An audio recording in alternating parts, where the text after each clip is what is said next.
Record. ଆଜ୍ଞା।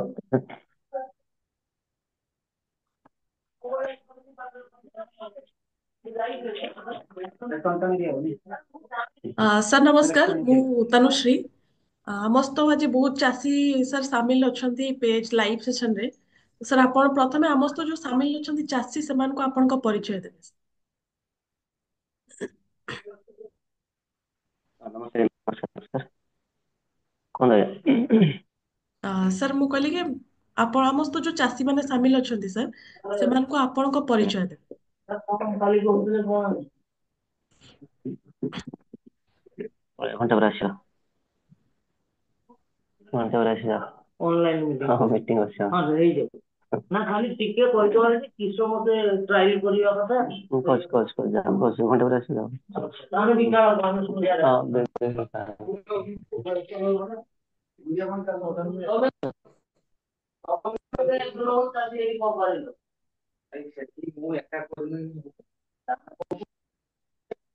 ହଁ କୁହନ୍ତୁ ଆଉଥରେ ଇଏ କରନ୍ତୁ ମୋର କଲ୍ ବି ଦି ତିନିଟା ବସିଲାଣି ତା ଭିତରେ। ସାର୍ ଆମ ସହିତ ଯୋଉ ଚାଷୀ ମାନେ ସାମିଲ ଅଛନ୍ତି ସାର୍ ସେମାନଙ୍କୁ ଆପଣ ଟିକେ ହୁଁ ହୁଁ ଆପଣଙ୍କ ପରିଚୟ ଦେବେ। ହୁଁ। ଆକ୍ଚୁଆଲି ସମସ୍ତଙ୍କୁ ନମସ୍କାର, ମୁଁ ସୁକୁମାର ସାମନ୍ତ। ସୁବର୍ଣ୍ଣରେଖା ଏଗ୍ରିକଲଚର ପରିଷଦ କମ୍ପାନୀ ଏଫିଓ ରୁ କହୁଥିଲି। ଆମର ଚାଷୀ ବିଶେଷ କରି ଚାଷୀ ଆମର ବାଲିଆପାଳ ବସ୍ତା ବ୍ଲକରେ ଦୁଇଟା ବ୍ଲକରେ କାମ କରୁଛୁ ଆମେ। ଆଜ୍ଞା ଆଉ ଚାଷୀ ଆମର ଅଛନ୍ତି 1437 ଏବେ ସେୟାର ହୋଲ୍ଡର ଅଛନ୍ତି 1437। ଆଜ୍ଞା ଆଜ୍ଞା ଆଉ ଇଣ୍ଡିଭିଜୁଆଲି ଚାଷୀ ବି ଅଛନ୍ତି ପ୍ଲସ ଗ୍ରୁପିଂ ହେଇକି ବି ଚାଷୀ ଅଛନ୍ତି। ଆଜ୍ଞା ହେଲେ ବି ସାର୍ କେତେ ତ ଚାଷୀ ଯ- ଆପଣଙ୍କ ସହିତ ମାନେ ଏଇ ଏଫିଓ ରେ ଏପର୍ଯ୍ୟନ୍ତ ସାମିଲ ହେଇସାରିଛନ୍ତି? ସାମିଲ ଅଛନ୍ତି ବର୍ତ୍ତମାନ 1437। ଆଜ୍ଞା ସାର୍। ଆରସିରେ ରେଜିଷ୍ଟର ଆଉ ବିନା ରେଜିଷ୍ଟର ହେଲେ ଆମେ ପାଖାପାଖି 2000 ସମଥିଙ୍ଗ ଧରିବା 2000 ସମଥିଙ୍ଗ ଆହୁରି ବି ଯାଇନାହିଁ। ଆଜ୍ଞା ପ୍ରତ୍ୟେକ ବର୍ଷ ପ୍ରତ୍ୟେକ ସିଜନ କ୍ରପ ଲାଷ୍ଟରେ ବି ଏଣ୍ଡରେ ବି ଯୁଡି ଯାଉଛନ୍ତି ଚାଷୀ ମାନେ ଆସିକି ଆଜ୍ଞା ଯୋଉ ସାର୍। ବେନିଫିଟ ଚାଷୀ ପାଉଛନ୍ତି ତା ପରେ ପରେ ଯୁଡୁଛନ୍ତି ଆସିକି। ଆଜ୍ଞା ଆଜ୍ଞା। ସାର୍ କେବେ ପ୍ରତିଷ୍ଠା ହେଇଥିଲା ଆପଣଙ୍କର ଏଇ ସୁବର୍ଣ୍ଣରେଖା ଏଫିଓ ଟା? 2016ରେ ଆରମ୍ଭ ହେଇଥିଲା। ଆଜ୍ଞା ସାର୍ ସାର୍ କଣ ଉଦ୍ଦେଶ୍ୟ ରଖିକି ଆପଣ ଏଇ ଏଫିଓ ଟା ପ୍ରତିଷ୍ଠା କରିଥିଲେ? ଆକ୍ଚୁଆଲି ପ୍ରତିଷ୍ଠା ତ ମୁଁ କରିନଥିଲି ମୁଁ ଫାଷ୍ଟ ଟାଇମ ତ ମାନେ ଏମିତି ସେ ଡାଇରେକ୍ଟର ହିସାବରେ ଥିଲି। ଆଜ୍ଞା 16ରୁ ଆରମ୍ଭ ହେଇଥିଲା। 16ରୁ ଆରମ୍ଭ ପରେ 3 ବର୍ଷ କଣ୍ଟିନ୍ୟୁ ଆସିଲି। ଯୋଉ ସିଓ ଥିଲେ ବୁଝୁଥିଲେ ଏନଜିଓ ର ସିଓ ଥିଲେ ବୁଝୁଥିଲେ ଆଜ୍ଞା କିନ୍ତୁ ସେତେ ପ୍ରୋଗ୍ରେସ ହେଉନଥିଲା ହେଲା କି। ଆଉ ତାପରେ ଯୋଉ 16 ପରେ ଯୋଉ 3 ବର୍ଷ ଗେପ୍ ରହିଲା ଟୋଟାଲି କିଛି କାମ ହେଇନାହିଁ। ତାପରେ 19-20 ଯୋଉ ଡିଡିଏମ ସାର୍ ଆସିଲେ ନୂଆ ମାନେ ତାପସ ପ୍ରଧାନ ଆସିଲେ ଆଜ୍ଞା ତାଙ୍କ ଥ୍ରୋରେ ଆମେ ମାନେ ପ୍ରେରଣା ପାଇକି ଆମେ ଆସ୍ତେ ବଢିଲୁ ଉପରକୁ। ଆଉ ତାଙ୍କରି ହିଣ୍ଟସ ରେ ଆମେ ପ୍ରଥମତଃ ଅଫିସ ଟା ଅଲଗା କଲୁ। ଅଫିସ ଏନଜିଓ ସାଙ୍ଗରେ ଥିଲା। ଏନଜିଓ ସାଙ୍ଗରେ ରହିଲେ କିଛି କାମ ହବ ନାହିଁ। ଏଇଟା ବି ଫାଷ୍ଟ ବି ତ ଜଣା ନଥିଲା 3 ବର୍ଷ ପରେ ଜଣା ପଡିଲା। କାରଣ ଯେତିକି ପଇସା ଆସିଲା ସେ ସେତିକି ପଇସା ହିଁ ସେ ଏନଜିଓ ସେକ୍ଟରରେ ଖର୍ଚ୍ଚ ହେଲା କି ସେ ତା ସିଓ ଦରମା ନେଇଗଲା ସବୁ ତାର ଖର୍ଚ୍ଚ ହେଇଗଲା। କିନ୍ତୁ ଆଉ କିଛି ଚାଷୀର କିଛି ପ୍ରୋଗ୍ରେସ ହେଲାନି। ଆଉ ତାପରେ ଯୋଉ ଡିଡିଏମ ସାର୍ ତାପସ ସାର୍ ଆସିଲେ ତାପସ ସାର୍ ଆସିଲା ପରେ ଆମେ ଧୀରେ ଧୀରେ ସେଠୁ ହ୍ୟାଣ୍ଡ ଓଭର କରିକି ଅନ୍ୟତ୍ର ଗୋଟେ ଏଫିଓ ଅଫିସ କରାହେଲା। ଆଉ ଏଫିଓ ଅଫିସ କରାହେଲା ପରେ ଆମେ ଚାଷୀକୁ ଆସ୍ତେ ଆସ୍ତେ ମୋଟିଭେଟ କରିକି ଆମେ ବିଜନେସ ଆରମ୍ଭ କଲୁ। ସାର୍ ଆପଣଙ୍କର ଏଇ ସୁବର୍ଣ୍ଣରେଖା ଏଫିଓ ଟା ଅଲରେଡି ଚାଷୀଙ୍କର କେଉଁ କେଉଁ ଉତ୍ପାଦ ଉପରେ କାମ କରୁଛି? ଆକ୍ଚୁଆଲି ଆମେ ବିଶେଷ କରି ଆମେ କାମ କରୁଛୁ ପେଡି ଉପରେ ବେଶୀ କାମ କରୁଛୁ। ଆଜ୍ଞା ସାର୍ ମାନେ ଅନ ଦି ସ୍ପଟ କଥା କହୁଛି ଏବେ ଯୋଉ କାମ ଚାଲିଛି ଏବେ ପେଡି ଉପରେ ବେଶୀ କାମ ଚାଲିଛି। ଆଉ ଧାନ ଉପରେ ଆଉ ସେତେବେଳେ ଆମେ କରୁଥିଲୁ କି ଧାନ ବାଦେ ବି ଆମେ ଆଳୁ ଚାଷ ଆଳୁ ଆଉ ରଙ୍ଗାଳ ବି କିଛି କରିଥିଲୁ। ଆଜ୍ଞା ଆଉ ପନିପରିବା ବି ଅଳ୍ପ ସବୁ ଯେହେତୁ ଆମ ବେଲ୍ଟ ଟା ଏ ବେଲ୍ଟ ନୁହଁ ଆମ ଧାନ ବେଲ୍ଟ ଆମେ ବିଶେଷ ଧାନ ଉପରେ କରୁଛୁ କିନ୍ତୁ ସବୁ ପ୍ରକାର ଆମେ କାମ କରୁଛୁ ଧାନ ଆଉ ପ୍ଲସ ଆଳୁ ପ୍ଲସ ଆମର ରଙ୍ଗାଆଳୁ ପ୍ଲସ ଆପଣଙ୍କର ରହିଲା ସୋରିଷ ମୁଗ ବିରି ଆଜ୍ଞା ଏ ସବୁରେ କାମ କରୁଛୁ। ଆଜ୍ଞା। ସାର୍ ଯୋଉ ଆପଣ କହିଲେ ରଙ୍ଗ ଆଳୁ ସାର୍ ରଙ୍ଗ ଆଳୁ ଟା କଣ କହିପାରିବେ ଟିକେ? ରଙ୍ଗାଳୁ ସୁଇଟ ପଟାଟୋ। ସୁଇଟ ଆଜ୍ଞା ସୁଇଟ ସୁଇଟ ସୁଇଟ ପାଉଡର ଆମେ actually ସେଟା ଆମ ବେଲ୍ଟ ହୁଏନି, ସେଟା ମୟୂରଭଞ୍ଜ area ରେ ହୁଏ। ଆମେ ଗୋଟେ ବର୍ଷ କରିଥିଲୁ, ଆଉ ଆଜ୍ଞା ସେଟା ବି ଭଲ ହେଇଥିଲା। ତାପରେ ଆଉ ଚାଷୀ କୁ ଯୋଉ ମାର୍କେଟିଂ ପାଇଁ ସୁବିଧା ହେଇପାରିଲା, ଆମେ ସେଟାକୁ ଟିକେ ଇଏ କଲୁ। ସେଟା ବି ଆଜ୍ଞା ହେଇଥିଲା, ଭଲ ହେଇଥିଲା। ତାପରେ ମାର୍କେଟିଂ ବି କଲୁ, କିନ୍ତୁ ସେତେ ଲାଭବାନ ଚାଷୀ ପାଇଲେନି। ଆଜ୍ଞା ସାର୍। ସାର୍ ଆପଣଙ୍କର ଏଇ ସୁବର୍ଣ୍ଣରେଖା ଏଫିଓ କୁ ସରକାରୀ ସ୍ତରରେ କିମ୍ବା ନାବାର୍ଡ ତରଫରୁ କିଛି ସେମିତି ସହାୟତା ରହୁଛି କି? ସହାୟତା ପ୍ରାୟତଃ 100% ରହୁଛି। କାହିଁକି ନା ନାବାର୍ଡ ତରଫରୁ ତ 100% ରହୁଛି। ସରକାରୀ ତରଫରୁ ଏବେ ସୁଦ୍ଧା କିଛି ଆମେ ପାଇନାହୁଁ। ଆଉ ଆଜ୍ଞା ନାବାର୍ଡ ତରଫରୁ ଯୋଉ ସପୋର୍ଟିଂ ଟା ମିଳେ, ପ୍ରାୟତଃ ସାରଙ୍କ ତରଫରୁ ମିଳେ। ଆଜ୍ଞା ପ୍ଲସ୍ ଆମେ ଗୋଟେ ଏବେ ରିସେଣ୍ଟଲି ଗୋଟେ କାମ କରିଥିଲୁ 2000 ମାନେ 22-23 ରେ, ପପୟା ପପୟା ଆଉ ଆଜ୍ଞା ସୁଜନା, ଯାହାକୁ ଆମେ 50 ଏକର ଜାଗାରେ ଚାଷୀଙ୍କୁ ଦେଇଥିଲୁ। 50 ଏକର ଆଜ୍ଞା ଜାଗାରେ ସେମାନେ ଭଲ ବି ଚାଷୀ ବେନିଫିଟ ପାଇଛନ୍ତି। ଆମେ ଚାଷୀଙ୍କୁ ଫ୍ରି ଅଫ କଷ୍ଟରେ ଚାରା, ପ୍ଲସ୍ ଟ୍ରାନ୍ସପୋର୍ଟ, ପ୍ଲସ୍ ଲଗେଇବା, ସବୁ ଦାୟିତ୍ୱ ନେଇକି ମାନେ ଚାଷୀଙ୍କୁ ଦେଇଥିଲୁ। ତ ଚାଷୀ ବି ଆଜ୍ଞା ଚାରା ଲଗେଇକି ଭଲ ଉପକାର ପାଇଛନ୍ତି, ଭଲ ବେନିଫିଟ ପାଇଛନ୍ତି। ଆଜ୍ଞା ଏଇଟା ସାର୍। ସେ ଯୋଉ ପପାୟା କହିଲେ ସାର୍, ପପାୟାଟା କିଛି ସେମିତି ସ୍ପେଶାଲ ଭେରାଇଟି କି? ନାହିଁ।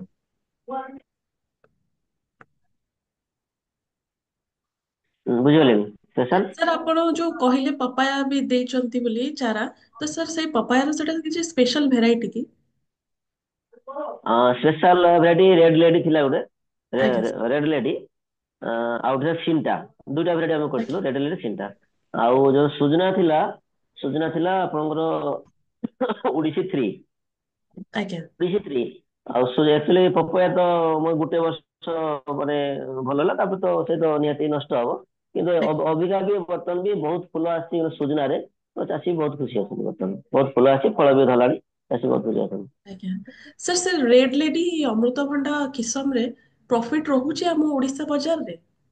ଚାଷୀ ପାଉଛନ୍ତି ସାର୍ ସେଇ ରେଡ୍ ଲେଡି ଚାଷ ଅଭିୟସଲି ସେ କରିକି? କଞ୍ଚା, ଆକ୍ଚୁଆଲି କଞ୍ଚା ଯୋଉ ଚାଷୀ ଲଗେଇଲେ କଞ୍ଚା ବିକି ଦେଲା ନା। କଞ୍ଚା ରେ 1500 ଟଙ୍କା ଆରାମସେ ବିକ୍ରି ହେଇଯାଉଛି। ଆଉ ଆଜ୍ଞା ଭଲ ବି ଚାଷୀ, ତାପରେ ତାଙ୍କର ଖାଇବା ବି କଣ୍ଟିନ୍ୟୁସଲି ବର୍ଷେ ଘର ଖର୍ଚ୍ଚ ବି ମାନେ ଉଠି ଯାଉଛି। ପ୍ଲସ୍ ବିକ୍ରି ତ 100% ହେଇଯାଉଛି। ବଜାର ମାର୍କେଟ ଆଜ୍ଞା ଅଛି, ନ ପାଚିଲା ମୋର କଞ୍ଚାରେ ସେ ବିକି ଦଉଛନ୍ତି। ସେ ରେଡ୍ ଲେଡି ଚାଷର ସେମିତି କିଛି ରହୁଛି କି ସାର୍? ଟାଇମିଂ ରହୁଛି କି ଏଇ ମାସର ଏଇ ମାସ ଭିତରେ ହିଁ ଚାଷ କରିବାର, ଚାରା ହଉ କିମ୍ବା ଅମଳ ଟାଇମିଂ ତାର ସେମିତି ସ୍ପେଶାଲ କିଛି ରହୁଛି କି ସାର୍? ହଁ ସ୍ପେଶାଲ ରହୁଛି ନିହାତି, କାହିଁକି ନା ଆମର ଜଷ୍ଟ ଏଇ ଥଣ୍ଡା ପରେ ପରେ ଲାଗିବ। ଏଇ ଆଜ୍ଞା ଆମର ମାର୍ଚ୍ଚ ଏପ୍ରିଲ ଠୁ ଲାଗିବ।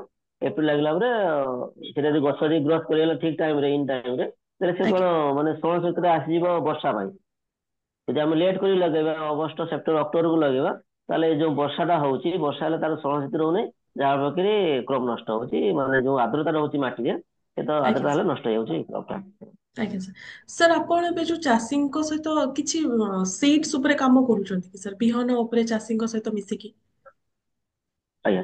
ଆମେ ଆକ୍ଚୁଆଲି ଅବଭିୟସଲି ଆମେ ଯୋଉ 2019 ରେ ଆରମ୍ଭ କଲୁ କାମ, ଆମେ ସିଡ୍ ରେ କାମ କରୁଛୁ, ବିହନ ଉତ୍ପାଦନ।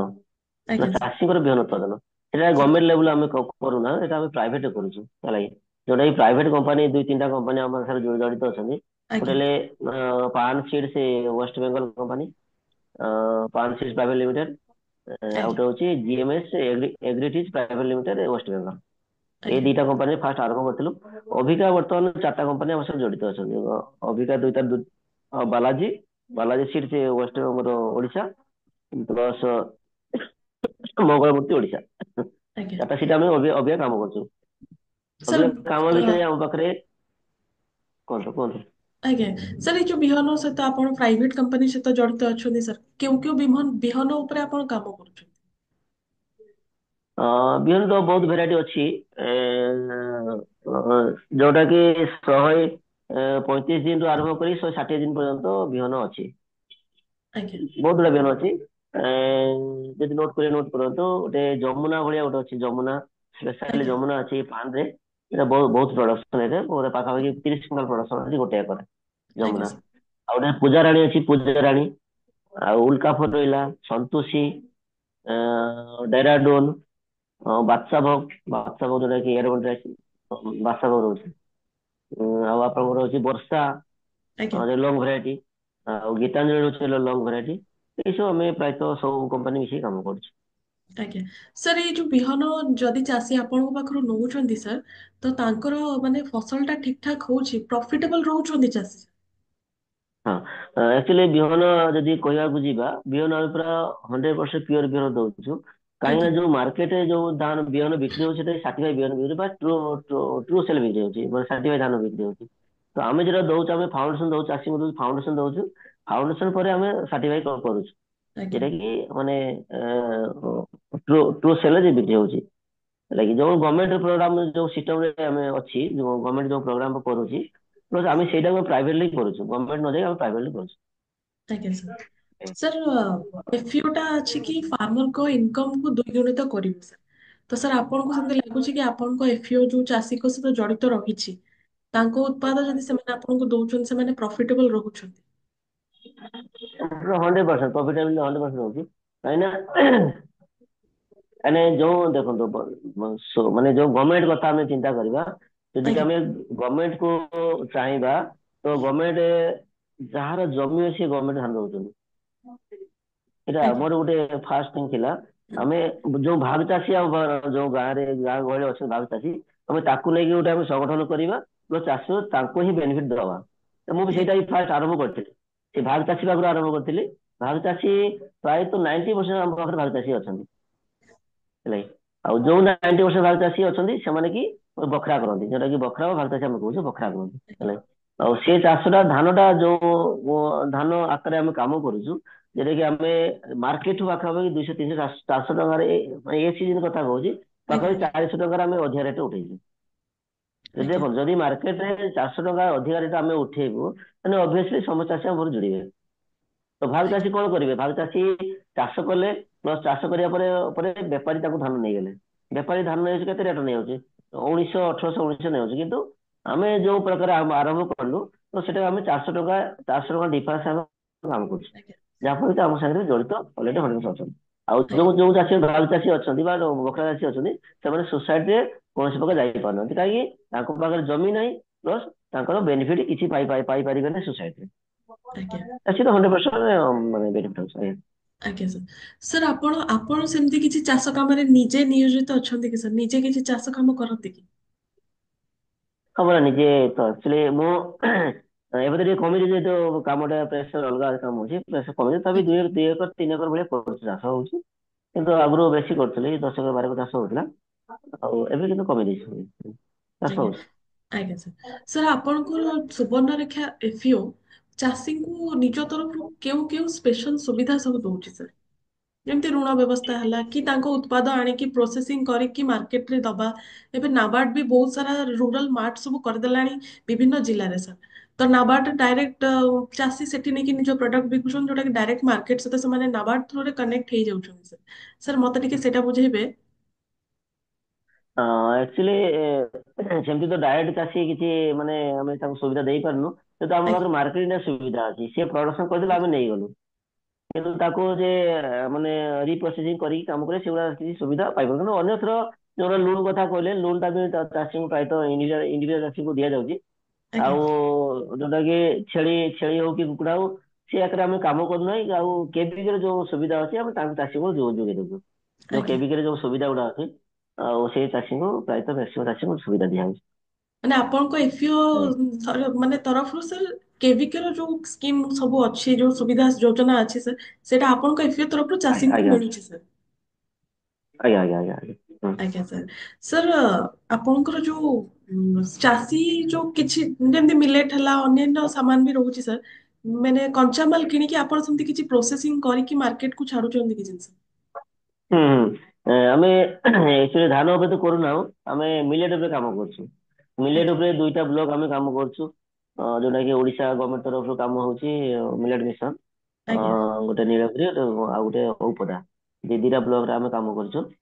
ଆଉ ତାର ପ୍ରଡକ୍ସନ ଯୋଉ ଚାଷୀର ବଳକା ଚାଷୀ ମାନେ ଦେଇ ସାରିଲା ପରେ, ଗଭର୍ଣ୍ଣମେଣ୍ଟ ଦେଇ ସାରିଲା ପରେ ଯେତିକି ବଳକା ହଉଛି, ଆମେ ତା ଘରକୁ ନେଇ ଆସୁ। ନେଇ ଆସି ଆମର ପ୍ରୋସେସିଂ ୟୁନିଟ୍ ଅଲରେଡି ହେଇଯାଇଛି, ତାକୁ ପ୍ରୋସେସିଂ କରିକି ଆମେ ମାର୍କେଟରେ ବିକ୍ରି କରୁଛୁ। ଆଜ୍ଞା। ସାର୍ ତାର ତାଲିମ ବ୍ୟବସ୍ଥା, ଡଷ୍ଟ ହଁ କୁହନ୍ତୁ ସାର୍। ତାର ଆକ୍ଚୁଆଲି ଯୋଉ ଗ୍ରେନ ରହିଲା ମାଣ୍ଡିଆରେ, ଆକ୍ଚୁଆଲି ମାଣ୍ଡିଆରେ ଆମ ବାଲେଶ୍ୱର ଜିଲ୍ଲାରେ ଆମେ ନୂଆ।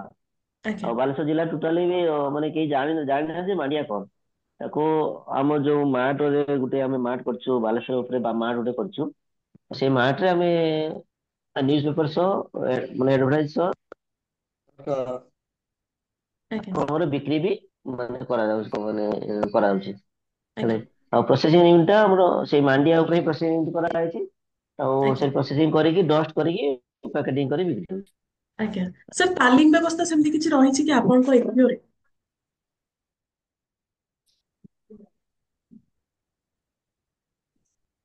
ସାର୍ ମୁଁ ପଚାରିବାକୁ ଚାହିଁଛି ସାର୍ ଆପଣଙ୍କର ଏଫିଓ ସୁବର୍ଣ୍ଣରେଖାରେ ସାର୍ ତାଲିମ ବ୍ୟବସ୍ଥା ସେମିତି କିଛି ରହୁଛି କି ସାମିଲ ଥିବା ଚାଷୀ ଅବା ସଦସ୍ୟଙ୍କୁ ଯାହା ମାଧ୍ୟମରେ ସାର୍ ସେମାନଙ୍କୁ ମନ୍ଥଲି କିଛିଟା ଆମାଉଣ୍ଟ ବି ପ୍ରୋଭାଇଡ କରାଯାଉଥିବ ଆର୍ଥିକ ସହାୟତା ହିଁ ଧରି ନିଅନ୍ତୁ ସାର୍ ସେଇଟା।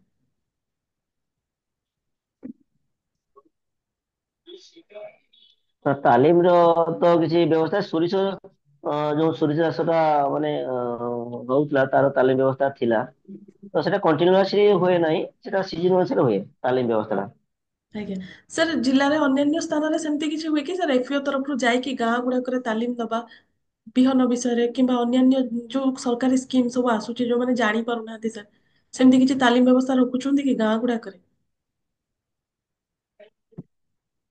ଉଁ, ନା ସେମିତି ସେଇ କେବିକେ ଥ୍ରୋରେ ଯାହା ହଉଛି ଆମେ ସେଇଟା କରୁଛୁ। କିନ୍ତୁ ଆଜ୍ଞା ପର୍ସନାଲ ତରଫରୁ ଆମେ ଚାଷୀ କିଛି କରୁନା। ଆଜ୍ଞା ସାର୍ ସାର୍ ଆଗକୁ କଣ ହୁଁ। ଲକ୍ଷ୍ୟ ରହିଛି ସୁବର୍ଣ୍ଣରେଖା ଏଫିଓ ର? ଆକ୍ଚୁଆଲି ଯୋଉଟା ଆମେ ସିଡ୍ ଉପରେ କାମ କରୁଛୁ ଲକ୍ଷ୍ୟ ତ ଅଛି ଆମେ ପୁରା ସିଏ ଗୋଟେ ଗାଁ ରେ ମାନେ ଯୋଉ ଗାଁ ଗୁଡା ନେଇଛୁ ଆମେ ଏଡବ୍ଲ୍ୟୁ ଜିଲ୍ଲାରେ ନେଇଛୁ ସେଇ ଗାଁ ରେ ଯେତିକି ଚାଷୀ ଅଛନ୍ତି ଯେମିତି ସମସ୍ତେ ସମ୍ବଳ ହେଇକି ଉଠିବେ ବା ଆମ ସାଙ୍ଗେ ଜଡିତ ହେବେ ସେ ବି ପ୍ରୟାସ ଆମର ରହୁଛି। ଆଜ୍ଞା ବହୁତ ବହୁତ ଧନ୍ୟବାଦ ସାର୍ କୃଷି ଜାଗରଣ ଓଡିଆ ପେଜ ଲାଇଭ ସେସନରେ ଆପଣ ସାମିଲ ହେଲେ ଆପଣ ବହୁତ କିଛି ଆପଣଙ୍କ ଥ୍ୟାଙ୍କ ପାଖରୁ ୟୁ ଜାଣିବାକୁ ପାଇଲୁ ସାର୍ ବହୁତ ବହୁତ ଧନ୍ୟବାଦ। Thank you thank you.